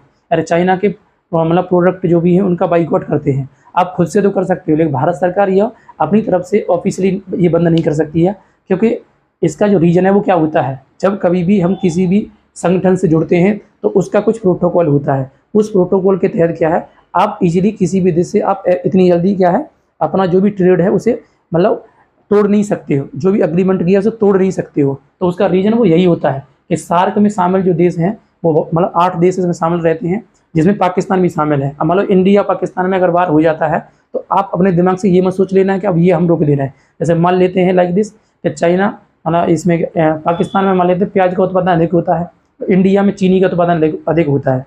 तो पाकिस्तान और इंडिया के मध्य में जो ट्रेड होता है या आयात निर्यात होता है, यानी कि हम पाकिस्तान से प्याज लेते हैं और इंडिया जो है इसको पाकिस्तान क्या दे देता है, चाइना वो शुगर दे देता है, यानी चीनी दे देता है। अब ये ट्रेड हमारा एग्रीमेंट हो गया है मान लीजिएगा 1 साल के लिए या 2 साल के लिए। तो अब ये जो एग्रीमेंट होता है वो डायरेक्ट एग्रीमेंट तो नहीं होता है, वो ग्रुप के अकॉर्डिंग होता है। तो जब कभी भी किसी देश से हमारा युद्ध हो जाता है तो वो इस ग्रुप के प्रोटोकॉल के अकॉर्डिंग हमको ट्रेड करना पड़ेगा, ये मजबूरी रहती है। आप इसे मना नहीं कर सकते, यदि मना करोगे तो आपकी जो लॉयल्टी है या जो भी इंटीग्रिटी है या जो भी आपके अंदर जैसे मान लीजिएगा मोरलिटी है, वो सब क्या है धरी की धरी रह जाती है। फिर आगे कोई भी अन्य देश जो होगा या कोई अन्य ग्रुप कभी बनेगा तो वो देश को रखेगा ही नहीं। फिर क्या ये व्यक्ति जो है कैसे हैं, यानी ये कभी भी निकल जाते हैं, प्रोटोकॉल का फॉलो नहीं करते हैं। इसलिए क्या हो जाता है कि अंतर्राष्ट्रीय स्तर पर जो छवि होती है किसी भी देश की वो धूमिल हो सकती है। इसलिए क्या होता है, इन ट्रेडों को हमें मानना पड़ता है, ये हमारी मजबूरी होती है, भले ही किसी भी देश से हमारा कितना ही बड़ा युद्ध क्यों ना हो जाए। तो आपको ध्यान रखना है। तो अब आगे से कभी भी चाय की टपरी पे खड़े होकर के इस बात को मत बोल देना है कि हम तो ऐसा कर ले रहे हैं, कि हम ऐसा कर ले रहे हैं। आप नहीं कर सकते हैं। अगर किसी आपने ऑर्गेनाइजेशन के अकॉर्डिंग अगर किसी देश से समझौता किया है तो आप जो है वो अपने देश के अकॉर्डिंग नहीं है, आप किसके अकॉर्डिंग हैं, किसी ऑर्गेनाइजेशन के अकॉर्डिंग जुड़े हुए हैं उस देश से। जब तक वो ऑर्गेनाइजेशन नहीं चाहेगा उस देश से आपका मतलब एग्रीमेंट जो है जब तक का हुआ है तब तक आप पूरा फॉलो कर सकते हैं, और नहीं तो आपको बताना पड़ेगा, पहले मैं लिखित रूप से देना पड़ेगा सारी चीज़ें, तब जाकर के वो ऑर्गेनाइजेशन तुम्हें क्या करेगा, पुष्टि देगा कि आप यहाँ से समझौता तोड़ सकते हैं या नहीं तोड़ सकते हैं। ठीक है, ये चीज़ रहती है इसके हिसाब से। तो हम आगे बढ़ते हैं, इसी के अंतर्गत देखते हैं। तो हम लोग अध्ययन कर रहे हैं दोस्तों किसकी, दक्षिण एशिया की। दक्षिण एशिया में अभी हमारा बात चल रहा है सार्क के बारे में। सार्क आपको क्लियर हो रहा होगा कि सबसे पहले सार्क की फुल फॉर्म की बात आती है। सार्क का फुल फॉर्म क्या हो जाएगा, south Asian association regional corporation. इसे हिंदी में कहते हैं दक्षिण एशियाई क्षेत्रीय संगठन। तो दक्षिण एशियाई क्षेत्रीय संगठन दक्षेस नाम दे देते हैं। अब प्रश्न ये आता है दोस्तों कि इसकी स्थापना कब हुई है, इसकी स्थापना कब हुई थी। ठीक है, तो इसकी स्थापना दोस्तों 8 दिसंबर को हुई है, 8 दिसंबर 1985। ठीक है, 8 दिसंबर को 1985 में क्या हुआ है, इसकी स्थापना हुआ है, किसकी, सार्क की स्थापना हुआ है। ठीक है, ध्यान रखना सार्क की स्थापना दोस्तों जो हुआ था वो कहाँ हुआ था, ढाका में। ध्यान रखना शुरुआत में इसकी स्थापना कहाँ हुआ है, ढाका में। और ढाका किसकी राजधानी है, तो आपको पता होना चाहिए, बांग्लादेश की राजधानी का नाम क्या है, ढाका हो जाएगा। तो ढाका में क्या है, इसकी स्थापना हुई है।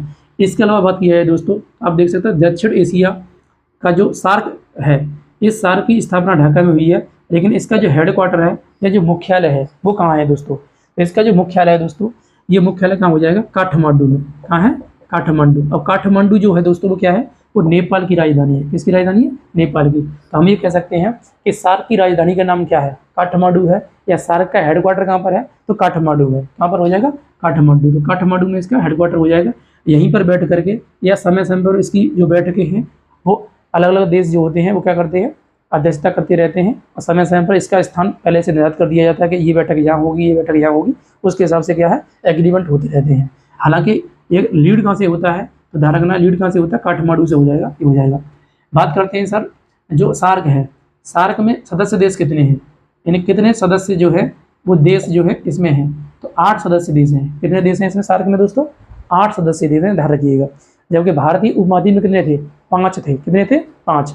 जबकि सार्क में कितने हो जाएंगे, 8 सदस्य देश हैं।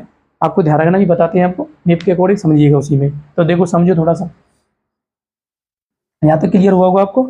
स्थापना 8 दिसंबर 1985 को, हेडक्वार्टर काठमांडू में, स्थापना ढाका में हुई थी, सदस्य देश 8 हैं। अब 8 के नाम कौन कौन से हैं, तो पहले मैप पे देखो, फिर यहाँ पर हम लिखते हैं सारी चीज़ों को। ठीक है, तो देखो ये हमारा प्यारा भारत है,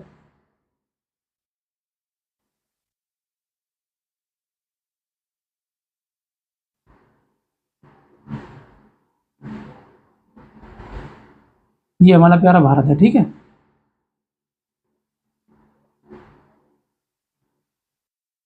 लाइक दिस, ये क्या हो जाएगा,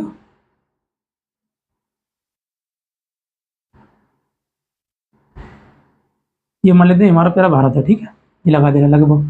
ठीक है, अनुमानित मैप है, आपको समझाने की दृष्टि से बता रहे हैं। अभी हम ऑथेंटिक जो मैप है वो भी दिखा देंगे, ये हो जाएगा। अब देखो इसके बगल में यदि आप देखोगे, यहाँ पर एक देश है, इसका नाम पाकिस्तान है। इसके ऊपर एक देश है, इसका नाम अफगानिस्तान है। और दोस्तों यदि बात किया जाए तो नीचे की तरफ यदि आप देखोगे, भारत के नीचे की तरफ, तो एक ये देश है, आपको सामने दिख जाएगा। ठीक है, जिसका नाम श्रीलंका है। और एक देश दोस्तों यहाँ पर द्वीपीय देश है, बना दे रहा है ये वाला, इसका नाम मालदीव है। ठीक है, ये ध्यान रखना है। इसके अलावा बात किया जाए दोस्तों, तो एक देश देखो ये बता दिया पहले भी, नेपाल है। और ये देश कौन सा, भूटान है। और अगर बात किया जाए दोस्तों इस देश की, तो इस देश का नाम क्या हो जाएगा, इसका नाम है बांग्लादेश, जो आपको दिख रहा है ये वाला भाग। ठीक है, तो बस यहीं से हम काउंट कर ले रहे हैं कि सार्क में कितने देश शामिल हैं, तो 8 देश हैं। अब 8 देशों को लिखने हैं। अब देखो यहाँ पर स्टैटिक हमें पढ़ना है, तो मैं क्या करना, इंडेक्स यहाँ बना ले रहे हैं, देशों को भी लर्न करना है, प्लस इन देशों के संबंध में इनकी राजधानियाँ, इनकी मुद्राएं, इनकी भाषाएं, इनकी संसद, सब इसी में ले लो आप, इसी लेक्चर के अंदर। विशेषता देशों की जो है ना नेक्स्ट लेक्चर में धीरे धीरे प्रोवाइड कराएंगे। ठीक है, ध्यान रखना। तो देश मैं पहले लिख दे रहा हूँ कौन कौन से 8 देश हैं। तो देखो यहाँ से स्टार्ट कर लेते हैं। पहला देश कौन सा, मालदीव है, मालदीव। अगर दूसरा देश देखेंगे दोस्तों, श्रीलंका है, श्रीलंका। तीसरा देश हम भारत इसमें शामिल कर लेते हैं, भारत है। चौथा देश दोस्तों पाकिस्तान है। पांचवा देश हम अफगानिस्तान को मानेंगे, अफगानिस्तान। और छठवां देश दोस्तों देखेंगे तो ये वाला माना लेगा, नेपाल को। क्या हो जाएगा, नेपाल हो जाएगा। और सातवां देश कौन सा हो जाएगा, भूटान हो जाएगा, भूटान।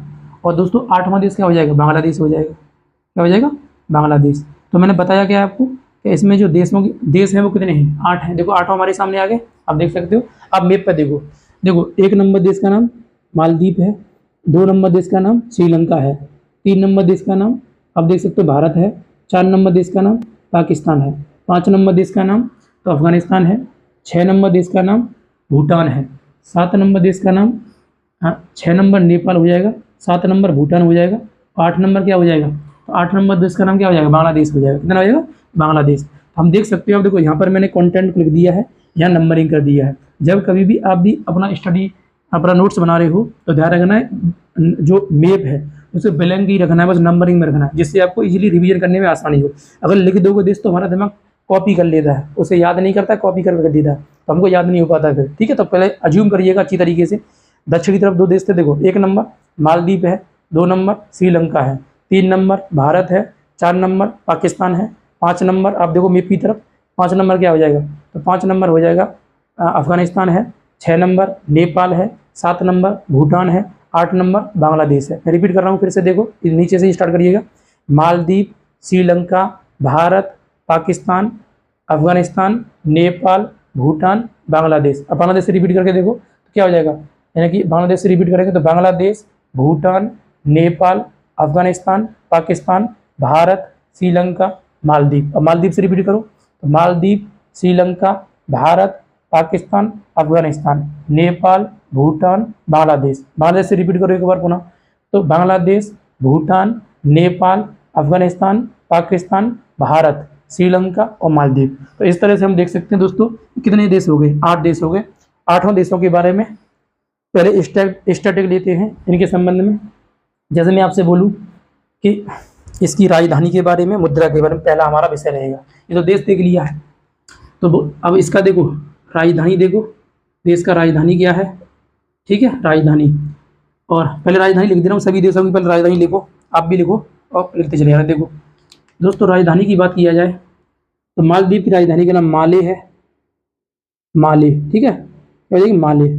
जबकि श्रीलंका की राजधानी का नाम जो है वो क्या आ जाएगा, वर्तमान राजधानी क्या आ जाएगी, श्री जयवर्धनेपुरा कोटे, श्री जयवर्धनेपुरा और कोटे, कोटे शब्द और इसमें प्रयोग करना है तो पूरा नाम ये रहता है श्री जयवर्धनेपुरा कोटे, ये इसकी राजधानी हो जाएगी। भारत की राजधानी आपको पता ही है, नई दिल्ली है, नई दिल्ली क्या है, भारत की राजधानी हो जाएगी दोस्तों। जबकि पाकिस्तान की बात किया जाए तो पाकिस्तान की राजधानी इस्लामाबाद हो जाएगी, क्या हो जाएगी, इस्लामाबाद। तो पाकिस्तान की राजधानी का नाम इस्लामाबाद हो जाएगा। जबकि अफगानिस्तान की दोस्तों बात किया जाए तो राजधानी का नाम क्या है, काबुल है, ठीक है, तो काबुल कर लेना है, अफगानिस्तान की राजधानी काबुल हो जाएगा। जबकि नेपाल की बात किया जाए दोस्तों, नेपाल तो मैं बताइए आपको काठमांडू है, काठमांडू। और जो सार्क है या दक्षेस है, इसका हेडक्वार्टर ही काठमांडू में है, कहाँ पर, काठमांडू। भूटान की राजधानी का नाम थैम्पू है, भूटान की राजधानी क्या हो जाएगी, थैम्पू हो जाएगी। जबकि बांग्लादेश की राजधानी का नाम ढाका है, क्या है, ढाका। जबकि मैं शुरुआत में बता दिया आपको कि सार्क की स्थापना कहाँ हुई थी, ढाका में। सार्क का हेडक्वार्टर कहाँ पर है, काठमांडू में। तो आप देख सकते हो ये सारा का सारा मैंने डिजाइन कर दिया है आपके सामने। मालदीव की राजधानी माले है, श्रीलंका की राजधानी श्री जयवर्धनेपुरा कोटे है, भारत की राजधानी नई दिल्ली है, पाकिस्तान की राजधानी इस्लामाबाद है, अफगानिस्तान की राजधानी काबुल है, नेपाल की राजधानी काठमांडू है, भूटान की राजधानी थैम्पू है, बांग्लादेश की राजधानी ढाका है, ठीक है। तो आई होप ये स्पष्ट हो रहा होगा आपको, ये ध्यान रखना है। तो हम ये लगा देंगे, राजधानी के हिसाब से देख लेंगे, ठीक है। तो सार्क में टोटल कितने देश हैं, 8 देश हैं। 8 देशों को एक बार पुनः रिपीट करो, नीचे से हम स्टार्ट करते हैं। मालदीव, श्रीलंका, भारत, पाकिस्तान, अफगानिस्तान, नेपाल, भूटान, बांग्लादेश, ये 8 देश हो गए सार्क में। सार्क जो है, यदि बात की है सार्क के बारे में, तो ये जो देश 8 हैं, इन 8 देशों की राजधानी क्रमानुसार ध्यान रखनी है हमको। तो आप देख सकते हो, जहाँ पर मैं हट जा रहा हूँ इधर देखो, तो यदि आप देखोगे देश राजधानियों के हिसाब से, राजधानी में देखो मालदीव की राजधानी माले, मालदीव की राजधानी माले, श्रीलंका की राजधानी श्री जयवर्धनेपुरा कोटे। अब देखो श्रीलंका की राजधानी कैसे याद कर लोगे आप, लसित मलंगा एक मतलब बॉलर था श्रीलंका का, लसित मलंगा, है ना, या महिला जयवर्धने बोलते थे उसको, महिला जयवर्धने एक और था, ठीक है। तो महिला जयवर्धने भी वो क्रिकेटर था। तो वैसे ही यहाँ वर्धने शब्द आ रहा, क्या आ रहा है, वर्धने। तो श्री जयवर्धनेपुरा क्या हो जाएगा, श्री जयवर्धनेपुरा कोटे, श्री जयवर्धनेपुरा कोटे किसकी राजधानी होगी, श्रीलंका की। श्रीलंका की राजधानी के नाम श्री जयवर्धनेपुरा कोटे। अब उसके ऊपर जैसे जाएंगे भारत, तो भारत की राजधानी पता ही है, नई दिल्ली है। पाकिस्तान, पाकिस्तान की राजधानी आयोग पता होगी आपको, इस्लामाबाद है। अफगानिस्तान की राजधानी काबुल है, काबुल के बारे में पता हुआ, जो बहुत प्रसिद्ध है काबुल। तालिबानों ने अभी क्या है यहाँ पर शासन कर रहे हैं, तालिबानी शासन है अफगानिस्तान में, काबुल है। नेपाल की राजधानी काठमांडू है, चूँकि सार्क का हेडक्वार्टर ही कहाँ पर है, काठमांडू है। भूटान की राजधानी थैम्पू है, तो ये आपको याद होगा, चूँकि भारत का पड़ोसी देश है, तो थैम्पू हो जाएगी भूटान की राजधानी। जबकि बांग्लादेश की राजधानी ढाका है, क्या है, ढाका है। और सार्क की स्थापना कहाँ हुई थी, ढाका में ही हुई थी, जो मैं आपको स्पष्ट कर चुका हूँ पहले ही। तो इस तरह से हम इसे लगा देंगे, तो इनकी राजधानी ये कर लेना है। अब इसके अलावा दोस्तों बात किया जाए तो इनकी मुद्राओं की चर्चा करते हैं, है ना, मुद्रा, इनकी इन देशों की मुद्राएं जो हैं उनको देख लीजिएगा। जैसे मैं आपसे बोलूँ कि सर जो मालदीव है, मालदीव की मुद्रा का नाम क्या है, तो दोस्तों मालदीव की मुद्रा का नाम क्या हो जाएगा, तो रुपया हो जाएगा, रुपया, क्या हो जाएगा, रुपया, मालदीपीय रुपया।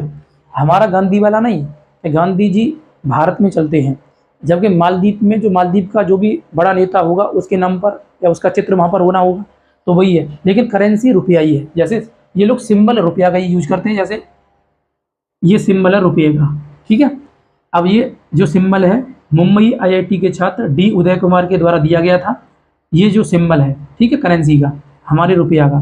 तो यही लोग ये करते हैं, लेकिन इनकी अपनी क्या होती है, करेंसी होती है प्रत्येक देश की। लेकिन रुपया नाम आ रहा है तो रुपया के हिसाब से, जैसे मैंने कहा था गांधी वाला ही रुपया है, तो गांधी वाला रुपया नहीं है, यहाँ पर इन देशों का अपना रुपया है, ठीक है। जैसे मालदीवी रुपया है, श्रीलंका की मुद्रा का नाम भी क्या है, रुपया है, ठीक है, रुपया ही हो जाएगा, श्रीलंकन रुपया कहलाएंगे। भारत का रुपया ही है, हमारे गांधी जी वाला।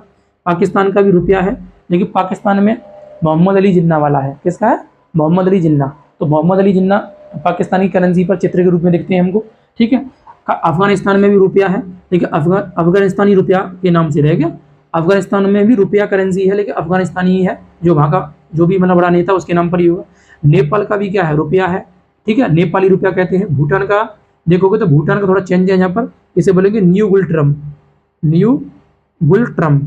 तो भूटान की मुद्रा का नाम दोस्तों क्या हो जाएगा, न्यू गुल्ट्रम हो जाएगा, न्यू गुल्ट्रम, क्या हो जाएगा, न्यू गुल्ट्रम। देखो भूटान शब्द आ रहा, भूटान, भूटान की राजधानी थैम्पू, क्या है, थैम्पू, और न्यू गुल्ट्रम, न्यू गुल्ट्रम, ठीक है। तो भूटान की मुद्रा का नाम क्या है, न्यू गुल्ट्रम है, न्यू गुल्ट्रम, नया गुल्ट्रम, नया गुल। तो न्यू गुल ऐसे रिलेट कर लो, कुछ भी आप अपना नोमेनिक्स लगाइएगा और याद करने की कोशिश कीजिएगा, ठीक है। मैंने तो ऐसे याद कर रखा है इसको, न्यू गुल्ट्रम को देखेंगे जैसे न्यू गुल। अभी जस्ट हमने कोई नया चेहरा देखा, नया चेहरा इट्स मीन्स बॉय भी होता है, गर्ल भी हो सकता है, या कोई भी और भी हो सकता है, ठीक है। नया चेहरा देखा, एनिमल भी हो सकता है कोई, उस चेहरे को देखते ही गुल हो गया, न्यू गुल ट्रम्प, न्यू गुल। तो न्यू गुल ट्रम्प, ट्रम्प तो ट्रम्प की तरह क्या हम खोजने लग गए चारों तरफ। तो ये कहाँ पर हो रहा है, भूटान में। तो न्यू गुल ट्रम्प ऐसे रिलेट कर लेना है, न्यूमैक्स ये लगाइएगा तो हो जाएगा। तो भूटान की मुद्रा का नाम क्या हो जाएगा, न्यू गुल ट्रम्प हो जाएगा। उसी तरह से दोस्तों बात किया जाए, बांग्लादेश की मुद्रा का नाम टका है, ये आपको पता ही है। बांग्लादेश की मुद्रा का नाम क्या हो जाएगा, टका हो जाएगा। तो बांग्लादेश की मतलब राजधानी का नाम ढाका है, जबकि इसकी मुद्रा का नाम क्या हो जाएगा, टका हो जाएगा, क्या हो जाएगा, टका हो जाएगा। तो हम ऐसे रिलेट कर लेंगे, तो टका इसे बना दीजिएगा, ठीक है, ये हो जाएगा। तो कि इन जो सार्क देश हैं, उन सार्क देशों की राजधानी और मुद्रा हमने देख ली। अब इसके अलावा बात किया जाए दोस्तों, तो इन देशों की क्या करते हैं, इनकी मतलब भाषाओं के बारे में देख लो, पेपर में भाषा पूछता है तो आप भाषा के बारे में देखो। इन देशों की जो भाषाएं हैं, भाषाएं, ठीक है, तो भाषाओं के बारे में थोड़ा चर्चा करते हैं, ठीक है। देखो तो मालदीव की भाषा का नाम क्या है, मालदीव की भाषा का नाम, तो ध्यान रखना पेपर में बहुत बार पूछी गई है ये वाली। तो इसकी भाषा का नाम क्या, दिबेही, दिबेही, दिबेही, क्या हो जाएगी, दिबेही। यानी कि मालदीव की भाषा का नाम दिबेही है, दिबेही, दिबेही, दिबेही। याद कैसे करोगे, अभी हाल ही में मालदीव के राष्ट्रपति मोहम्मद मुइज्जू हैं। तो मोहम्मद मुइज्जू ने क्या किया है, भारत के साथ में जो रुख है उन्होंने सही नहीं अपनाया है। तो भारत के लोग इन मालदीव के लोगों को बोल रहे हैं धिक्कार है, तुम्हें धिक्कार है जो भारत को तुम छोड़ रहे हो, है ना, भारत के साथ में ऐसा बर्ताव कर रहे हो, धिक्कार है। तो धी से धिक्कार है, धी से दिबेही, दिबेही, दिबेही। तो मालदीव की मुद्रा का नाम क्या हो जाएगा, दिबेही, क्या हो जाएगा, दिबेही, ऐसे रेड कर लीजिएगा, हो जाएगा। जबकि बात किया है दोस्तों, तो श्रीलंका की जो मतलब भाषा है, मतलब भाषा बता रहा हूँ, दिबेही क्या हो जाएगा, भाषा हो जाएगा मालदीव की। तो श्रीलंका की जो भाषा है उसका नाम क्या हो जाएगा, बताओ। तो दोस्तों श्रीलंका की जो भाषा है वो क्या बन जाएगी, तो जहाँ सिंहली भाषा हो जाएगी, क्या हो जाएगी, सिंहली। श्रीलंका की भाषा का नाम क्या है, सिंहली। इसके अलावा तमिल भाषा भी यहाँ बोली जाती है, तो तमिल भी आप कर सकते हो। तो श्रीलंका की भाषा का नाम सिंहली है और तमिल है, सिंहली। देखो स से श्रीलंका हो जाएगा, स से सिंहली हो जाएगा, स से सिंहली, स से श्रीलंका। धिक्कार है, मालदीव पर धिक्कार है, दिबेही, दिबेही, दिबेही। भाषा कहाँ की होगी, मालदीव की। सिंहली यहाँ की होगी। भारत की भाषा पता ही है आपको, हिंदी भाषा है। भारत की भाषा क्या है, हिंदी भाषा है। पाकिस्तान की भाषा उर्दू है, पाकिस्तान की भाषा उर्दू है, ठीक है, क्या हो जाएगा, उर्दू हो जाएगा, ध्यान रखना। पाकिस्तान की भाषा का नाम क्या हो जाएगा, उर्दू हो जाएगा। जबकि दोस्तों बात किया जाए अफगानिस्तान की भाषा का नाम पश्तो है, क्या हो जाएगा, पश्तो। अफगानिस्तान की भाषा का नाम पश्तो है। नेपाल की भाषा का नाम नेपाली है, क्या हो जाएगा, नेपाली हो जाएगा। नेपाल की भाषा का नाम क्या हो जाएगा, नेपाली हो जाएगा, ध्यान रखना। इसके अलावा बात किया जाए तो भूटान की भाषा का नाम जोंगखा है, जोंगखा, जोंगखा। भूटान की भाषा का नाम जोंगखा है, भूटान की भाषा का नाम जोंगखा। जबकि बांग्लादेश की भाषा का नाम क्या हो जाएगा दोस्तों, तो बांग्ला, क्या हो जाएगा, बांग्ला हो जाएगा। बांग्लादेश की भाषा का नाम क्या हो जाएगा? बांग्ला। बांग्लादेश की भाषा का नाम बांग्ला हो जाएगा। अब देखो याद कैसे करना है वो देखो, पहले समझते हैं थोड़ा सा। देखो अगर हमें इसको याद करना है दोस्तों, देखो मालदीव की भाषा का नाम दिवही, तो धिक्कार है दिवही है। तो श्रीलंका, सिंहली, स से श्रीलंका, स से सिंहली, और तमिल भाषा भी, चूंकि तमिलनाडु के पास में है मतलब श्रीलंका, तो श्रीलंका का उत्तरी भाग में वो तमिल भाषा बोली जाती है, जबकि श्रीलंका के मेजोरिटी के लोग क्या बोलते हैं? सिंहली भाषा बोलते हैं। भारत में हिंदी बोली जाती है अधिकतर लोगों के द्वारा, पाकिस्तान में उर्दू बोली जाती है, अफगानिस्तान में पश्तो बोली जाती है। याद कैसे करोगे दोस्तों इसको? देखो समझो, पश्तो। अफगानिस्तान के लोग, अफगानिस्तान में तालिबान का शासन है, और तालिबान दुनिया में युद्ध, दुनिया के जैसे रूस ने पाकिस्तान में आके कब्जा जमाने, अफगानिस्तान में आके कब्जा जमाने की कोशिश किया, उसी तरह से संयुक्त राज्य अमेरिका यानी कि यूएसए ने भी अफगानिस्तान में आने के कब्जा जमाने की बात किया, अधिकार करने की बात किया। लेकिन तालिबान जो है इनसे पस्त हो गया।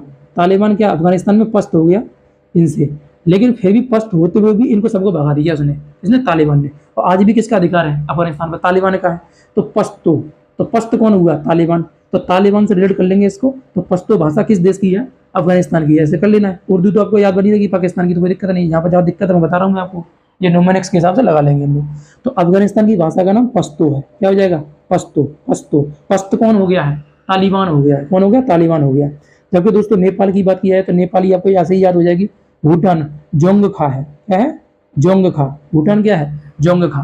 तो भूटान में क्या है? जोंगखा, जोंगखा, जोंगखा, जोंगखा। तो भूटान के लोग क्या करते हैं?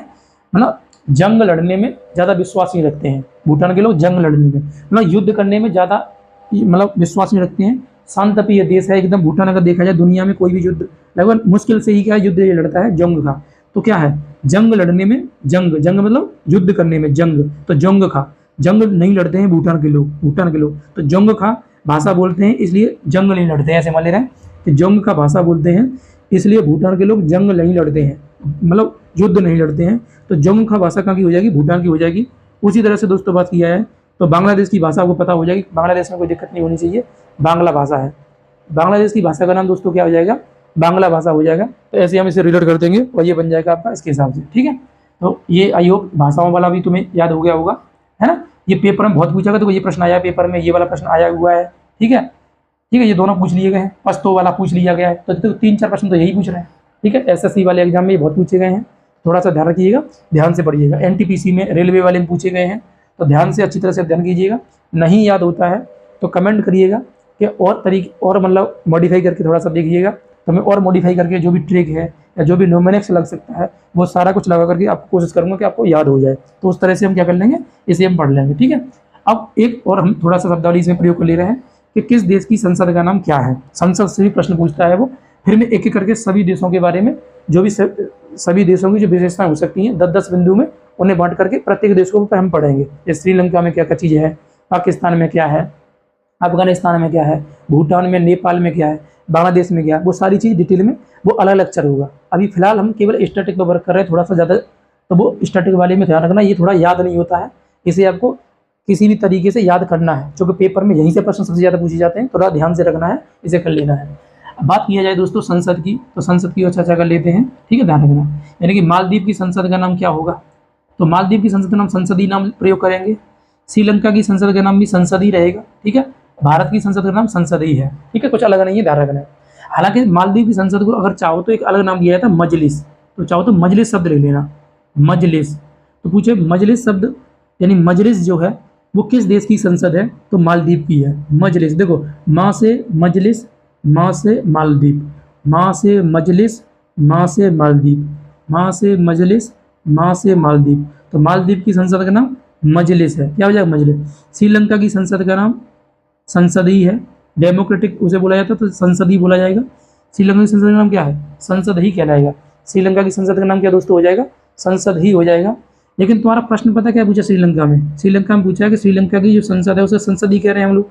इस संसद में कितने सदस्य अधिकतम है? तो 225। यही प्रश्न तुम्हारे पेपर में आया हुआ है। ठीक है, ध्यान रखना है। रेलवे वाले में श्रीलंका की संसद में कितने सदस्य हैं? 225। कितने सदस्य हो जाएंगे? 225 हो जाएंगे, ध्यान रखना है। जैसे हम लोग बात करें भारत, तो भारत की संसद का नाम संसद यानी पार्लियामेंट ही कहा जाएगा, पार्लियामेंट। अब भारत की संसद में कितने सदस्य हैं तो आपको पता होना चाहिए। तो 543 तो किस में है? लोकसभा में। और अगर देखा जाए 233 किस में है, राज्यसभा में। मैं ये सदस्य कौन से बता रहा हूँ, जो सदस्य निर्वाचित होते हैं। अब इसके अलावा राष्ट्रपति के द्वारा मनोनीत भी किए जाते हैं और कुछ रिक्त भी हैं।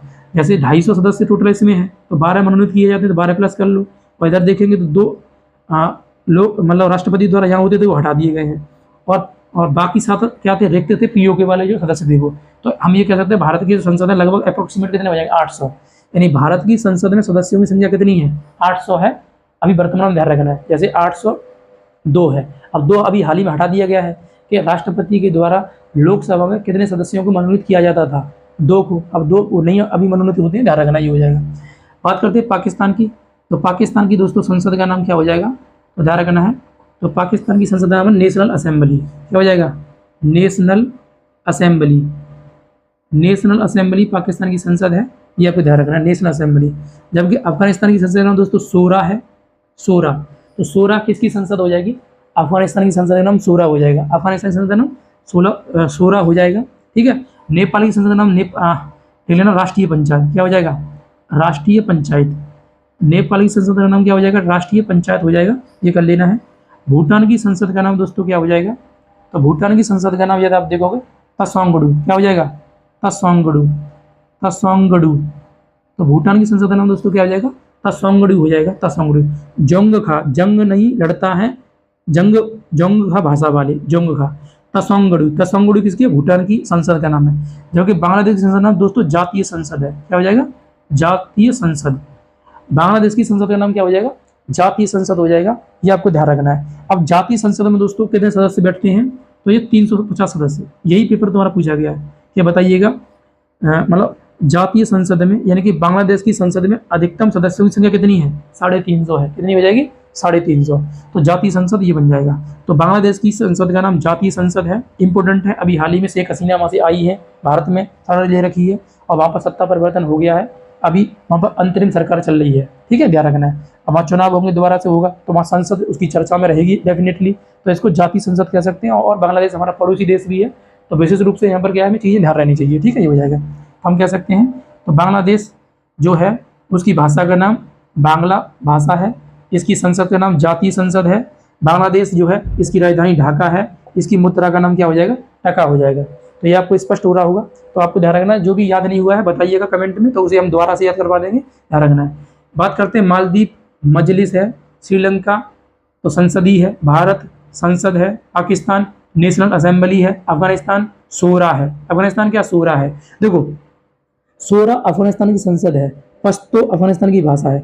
अफगानिस्तान पश्त हो गया है क्योंकि वो यूएसए और किससे, रूस से सोता रहा था। तो शोरा कहाँ पर, सोता कहाँ रहा था, संसद में। तो शोरा किसकी हो जाएगी, अफगानिस्तान की। सोता रहा था क्योंकि वो लोग आ गए, इनको पता ही नहीं था कि वो लोग इनके देश पर कब्जा कर रहे हैं, तो सोता रहा। तो शोरा अफगानिस्तान की संसद है। लेकिन पश्त हो गया, उनसे लड़ते लड़ते ये भाषा हो गई, अफगानिस्तान के लोगों की क्या होगी, भाषा हो गई। क्योंकि नेपाल नेपाली है, राष्ट्रीय पंचायत है। भूटान जोंगखा है, तसोंगडू है। भूटान जोंगखा है, तसोंगडू है। बांग्लादेश बांगाली है और जातीय संसद है। क्या हो जाएगा, जातीय संसद हो जाएगा। तो इस तरह से हम क्या कर लेंगे, इसे रिलेट कर लेंगे। तो अभी तक दोस्तों हमने क्या किया है, हमने भारतीय उपमहाद्वीप के संबंध में चर्चा किया है और सार्क के बारे में सिर्फ देशों का स्टेटस पढ़ाया गया है। अभी इन देशों में डिटेल चर्चा अभी बाकी है। अभी आपको 2-3 लेक्चर और मिलेंगे इसी से, सार्क से। तो वो 2-3 लेक्चर और उनको देखना है आपको, वहाँ से जो भी 10-10, 15-15 है, प्रत्येक देश के जो बिंदु हैं वो आपको ध्यान रखने पड़ेंगे। क्योंकि जो सार्क देश हैं वो भारत के पड़ोसी देश भी हैं, लगभग इनमें से क्या है, भारत के पड़ोसी देश ही हैं लगभग सारे के सारे। तो उनको भी हमें यहाँ काउंट करना पड़ेगा, सारी चीज़ देखनी पड़ेगी। तो उसके हिसाब से ही प्रश्न बनता है। इसलिए ये जो टॉपिक है हमारी परीक्षा की दृष्टि से ज़्यादा इंपॉर्टेंट हो जाता है। पेपर में लगभग हर सेट में इससे प्रश्न आता है, 1 या 2 प्रश्न, ठीक है। तो 1-2 प्रश्न के लिए तुम्हें ये स्टडी करना ही पड़ेगा। तो ध्यान से इसे स्टडी कीजिएगा, ध्यान से समझिएगा इसको, ठीक है। बाकी एशिया को प्रारंभ किया है, एशिया का इंट्रोडक्शन बताया है, एशिया के पूर्व में उत्तर में सब कुछ बताया हुआ है, ठीक है, ये बताया है। अब अंतिम मैं आपसे 2-3 प्रश्न पूछता हूँ, उनका आंसर तुम्हें कमेंट बॉक्स में देना है, जिससे मुझे पता लगे कि तुमने पूरा वीडियो देखा है, ध्यान से अध्ययन किया है और तुम्हें सब कुछ पता है। तो मुझे बता दीजिएगा थोड़ा सा, तो बताइएगा। पहला प्रश्न जो आपके सामने मैं आपको देके जा रहा हूँ वो बताना है, जो एशिया शब्द है, एशिया शब्द, तो एशिया शब्द की उत्पत्ति, एशिया शब्द की उत्पत्ति किससे हुई है, किस भाषा के शब्द से हुई है, ये बता देना है। और उस शब्द का नाम क्या, उसे बता देना है। दूसरा प्रश्न आपको दोस्तों बता देना है, ठीक है। दूसरा प्रश्न, दूसरा प्रश्न आप ये बताइएगा, एशिया महाद्वीप के उत्तर में क्या है? एशिया महाद्वीप के उत्तर में क्या है? एक प्रश्न ये बता देना है। तो इन 2 प्रश्नों का आंसर तुम्हें कमेंट बॉक्स में देना है, ठीक है। जैसे मैं ये अंदाज़ा लगा पाऊंगा कि आपने लगभग सारा स्टडी किया हुआ है और कोई दिक्कत नहीं है आपको, ठीक है। क्योंकि ये सब इसके जो आंसर हैं वो इसी लेक्चर के अंतर्गत हैं, तो पूरा लेक्चर देखो ध्यान से और करिएगा, ठीक है। तो आज के लिए इतना ही रहने देते हैं, ठीक है। नेक्स्ट क्लास में मिलेंगे। जय हिंद।